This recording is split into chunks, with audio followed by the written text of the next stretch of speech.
Assalamualaikum warahmatullahi wabarakatuh. Alhamdulillahirrabbilalamin. Wabihi nasta'in ala umuri dunia waddin. Wassalatu wassalamu ala asyrafil anbiya'i wal mursalin Sayyidina wa maulana Muhammadin wa ala alihi wa sahbihi ajmain amma ba'du. Yang kami hormati Bapak Miftahul Huda MAG selaku dosen pengampu mata kuliah hadis tarbawi serta teman-temanku yang berbahagia. Puji syukur kehadirat Allah SWT yang telah melimpahkan rahmat dan hidayahnya kepada kita semua, sehingga kita dapat melaksanakan presentasi pada kesempatan kali ini dengan keadaan sehat walafiat. Salawat serta salam senantiasa kita haturkan kepada junjungan kita, Nabi Agung Nabiullah Muhammad SAW. Semoga kita semua kelak mendapatkan syafaatnya di yaumil qiyamah nanti, amin ya rabbal alamin. Sebelumnya perkenalkan nama saya Nahdliyatur Rahmah dengan NIM 2120077 selaku moderator dari kelompok 4 akan memperkenalkan nama-nama anggota dari kelompok kami. Yang pertama ada Rismanios Tioasih dengan NIM 2120070, kemudian ada Maulida Nafisah dengan NIM 2120073, kemudian ada Siti Nur Sumadia dengan NIM 2120074 dan saya sendiri Nahdliyatur Rahmah dengan NIM 2120077. Pada kesempatan kali ini, kelompok kami akan membahas mengenai kurikulum atau materi pendidikan Islam dalam perspektif hadis. Poin-poin yang akan kami bahas yang pertama tentang teks sanad dan matan hadis, yang kedua tentang makna mufradat, ketiga terjemahan hadis, yang keempat kandungan hadis, yang kelima analisis hadis. Langsung saja yang pertama adalah teks sanad dan matan hadis. A'udzubillahi minasyaitonirrajim. Bismillahirrahmanirrahim. An Abi Abbas radhiyallahu anhuma qala kuntu khalafa an-nabiy sallallahu alaihi wasallam yawman faqala ya ghulam inni a'lamuka kalimatin ifadillah yahfaduka afadillah tajidu tuhjahaka idza sa'alat fas'alillah wa idza asta'anta fasta'in billah wa'lam anna al-ummata law ijtama'at ala an yanfa'uka bi syai'in lam yanfa'uka illa bi syai'in qad katabahu Allahu lak wa idza ijtama'u ala an yadurruka bi syai'in lam yadurruka illa bi syai'in qad katabahu Allahu 'alaika rafi'atil aqlam wa jaffatis suhuf. Rawahu Tirmidzi wa qala hadis hasan sahih.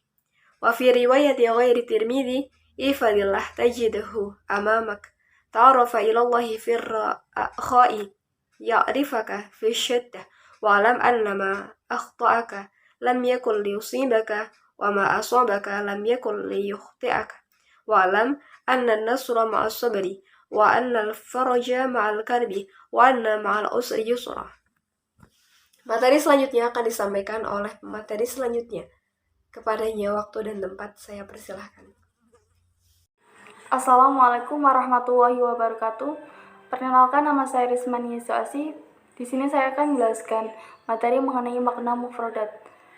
Yang pertama, ya'maluka mengajarimu, ihfadhah menjaga, tujahuka menghadapimu, izama'az bersamalah, yunfa'uka membantu, yahfadhuka selamatkan, fastabain billah mencari pertolongan dari Tuhan, yazuruka mereka menyakitimu, fisyaddati dalam kesusahan, fisabri dengan kesabaran, firakhai dalam kemakmuran, yu'rifuka mengenalmu, liyusibuka untuk menyakitimu, an-nasri bahwa kemenangan, al-karbi derita. Selanjutnya mengenai terjemah hadis. Dari Ibnu Abbas radhiyallahu anhu, ia berkata, kali tertentu saya berada di belakang Nabi SAW, kemudian beliau bersabda, hai anak kecil, aku akan mengajarkan kepadamu beberapa kalimat, yaitu jagalah perintah Allah, niscaya kamu dapati Allah selalu di hadapanmu. Jika engkau minta, mintalah kepada Allah, dan jika engkau meminta pertolongan, maka mintalah pertolongan kepada Allah. Dan ketahuilah, jika umat manusia bersatu untuk memberikan manfaat atau kebaikan kepadamu, niscaya mereka tidak akan dapat melakukan hal itu kepadamu kecuali dengan sesuatu hal yang telah ditentukan oleh Allah padamu. Dan jika mereka bersatu hendak mencelakakan dirimu, niscaya mereka tidak akan dapat mencelakakanmu kecuali dengan sesuatu yang telah ditentukan Allah padamu. Telah diangkat pena dan telah keringlah tinta lembaran-lembaran itu. Dari riwayat hadis Imam Tirmidzi. Dan dalam riwayat selain Tirmidzi, dikatakan Rasulullah SAW bersabda, peliharalah perintah Allah, niscaya engkau akan menemuinya di hadapanmu.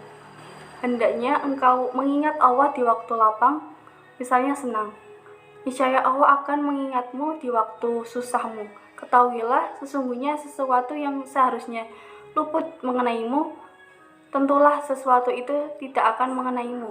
Ketahuilah, sesungguhnya kemenangan itu disertai kesabaran. Kesenangan itu pasti ada kesulitan, dan sesudah kesulitan itu pasti ada kemudahan. Sekian dari saya. Wassalamualaikum warahmatullahi wabarakatuh. Assalamualaikum warahmatullahi wabarakatuh. Saya akan menjelaskan tentang kandungan hadis di atas. Hadis ini mengandung penjelasan tentang akidah Islam. Rasul menyampaikan pelajaran ini kepada Abdullah bin Abbas pada usia mudanya. Ini menunjukkan bahwa pendidikan akidah sudah ditanamkan kepada seseorang sejak ia kecil. Karena usia inilah yang paling tepat untuk menanamkan nilai. Bila nilai itu sudah tertanam, maka kehidupan setelah dewasa dan masa tua banyak dipengaruhi oleh masa muda itu. Sehingga, kalaupun seseorang hidup di lingkungan yang sangat jauh dari ajaran Islam, tetapi ideologinya tidak terpengaruh, keyakinannya tidak goyah. Adapun jika penanaman nilai itu terlambat, apalagi setelah kepalanya terisi oleh teori-teori dan doktrin di luar Islam, maka manusia seperti inilah yang susah untuk disadarkan dan dibimbing ke jalan Islam. Rasulullah SAW mengajarkan kepada Ibnu Abbas agar senantiasa memelihara aturan-aturan yang sudah ditetapkan oleh Allah SWT, tidak melanggar batasan-batasannya. Kalau ini dilakukan, niscaya Allah akan memeliharanya juga. Dan jika Allah dijaga dalam arti hukumnya, ditaati, maka pada saat manusia membutuhkan Allah, maka Allah senantiasa di hadapannya, menolong kesusahannya dan meringankan bebannya. Kemudian analisis hadis. Dari hadis di atas dapat dianalisis bahwa pendidikan memiliki pengaruh yang sangat besar terhadap pembentuk masyarakat, sehingga merupakan hal yang penting untuk dibangun sebaik mungkin. Karena karakter masyarakat pada suatu daerah atau negara dapat dilihat dari pendidik negara tersebut. Rahasia pendidikan yang diajarkan kepada para sahabat sehingga menciptakan orang-orang yang kompeten dan berdedikasi adalah dengan mengajarkan dua kunci utama, yaitu akidah dan akhirat. Rasulullah membangun dalam diri para sahabat pertama kali adalah akidah yang kokoh dalam diri para sahabat, yang merupakan awal yang diajarkan kepada mereka, sehingga dengan akidah yang kuat maka akan melahirkan orang-orang yang cerdas, namun kecerdasannya tidak merugikan orang lain, dan ilmu yang dimiliki akan selalu bermanfaat bagi sekitarnya. Kunci yang kedua adalah mengingatkan akhirat. Dengan diajarkan untuk selalu mengingat akhirat, sehingga akan mempertimbangkan manfaat dan mudarat. Assalamualaikum warahmatullahi wabarakatuh. Saya Maulida Anafisah, NIM 2120073 akan menjelaskan kesimpulannya.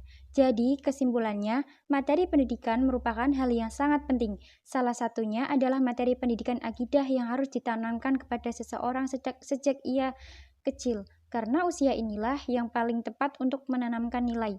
Bila nilai itu sudah tertanam, maka kehidupan setelah dewasa dan masa tua banyak dipengaruhi oleh masa muda itu. Sehingga kalaupun seseorang hidup di lingkungan yang sangat jauh dari ajaran Islam, tetapi ideologinya tidak terpengaruh, keyakinan tidak goyah.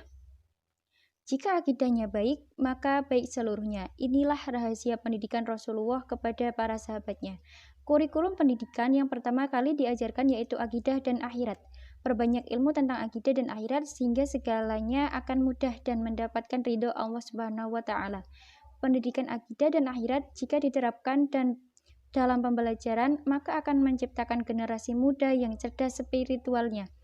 Terima kasih. Wassalamualaikum warahmatullahi wabarakatuh. Sekian dari kelompok kami. Mohon maaf apabila terdapat banyak kesalahan, baik dalam tutur kata maupun tingkah laku. Terima kasih. Wassalamualaikum warahmatullahi wabarakatuh.